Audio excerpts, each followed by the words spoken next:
Bible Stories 10. The Tower of Babel. It is better to trust in the Lord than to put confidence in man. See Psalm 118, verse 8. Years went by. Noah's sons, Sem, Ham, and Japheth, had children and grandchildren and great-grandchildren.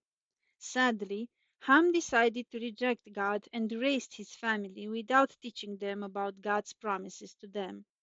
Very soon there were many people in the world who chose to believe lies about God. They thought that God's covenant to them through the rainbow was just a story that was not worth believing in. They didn't want to learn the lesson of the flood. The people started living together in cities and built walls and fortresses for protection. They did not believe that God loved them and wanted to protect them. One day, a group of leaders decided to build a strong city with a huge tower. They would build rooms in it, and they would make it the tallest tower ever built in those days. They wanted all the people around them to admire them and to see how powerful and smart they were.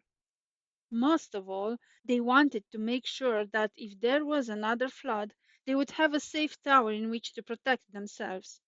Very soon they gathered workers and started their enormous project. God watched with sadness as men chose to reject the true knowledge of God and preferred to believe that God was cruel and vengeful and just waiting to send another flood on them. Why did they refuse to believe that God had done everything to save people from the flood that their own actions had provoked?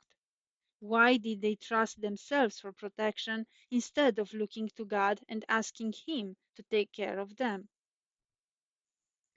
God loved watching people create and invent things, but He would have to do something to stop them from building this tower.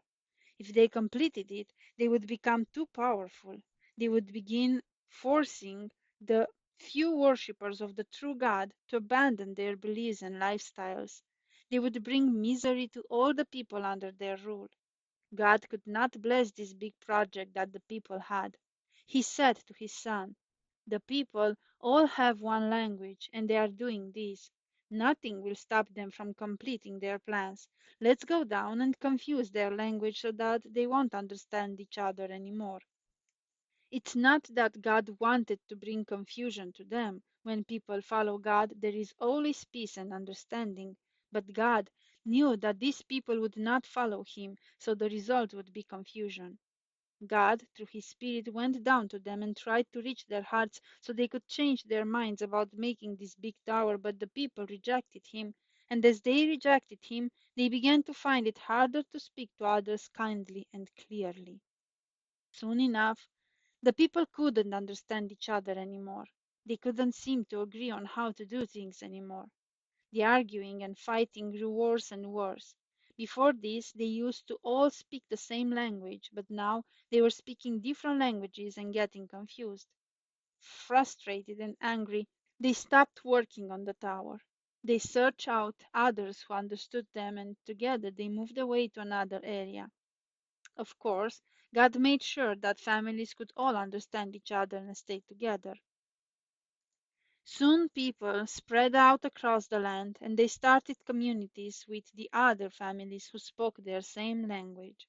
The Tower of Babel was completely abandoned, and all thoughts of power and fame were forgotten.